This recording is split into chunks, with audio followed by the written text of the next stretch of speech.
Танымал әнші Алтынай Жарабаева өзінің жеке парақшасында кешкі көйлекпен түскен суретін бөлісті, ал көпшілік оны ыстық ықыласқа бөледі. Сен жарқырауға лайықтысың деген ұранмен жарияланған сурет астына оқырмандардан ондаған пікір жауды. Желі қолданушылары «Тфу-тфу, әдемісіз, көйлектің әдемі боп тұрғаны сіз ғой» деді. «Қалай қартаймайсыздар? Біз қартайып бара жатырмыз.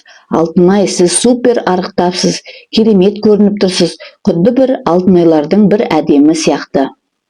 Қалай арықтадыңыз? Тек сұлу емес, нәзік әрі көрікті болып тұрсыз» деп тілектерін білдірді.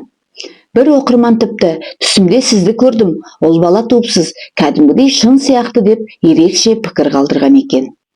Ал кейбір желі қолданушылары көйлекті сатып алу немесе жалға алу мүмкіндігін сұраса, енді бірі Алтынайдың табиғи дауысын, оркестрмен айтатын әндерін еске алып, ерекше құрмет білдірді.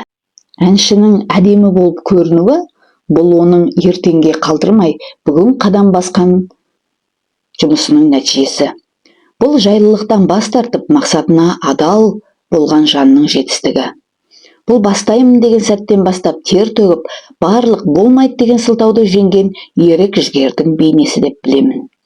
Жетістік ол салмақ емес, жетістікке жету өзіңе деген құрмет.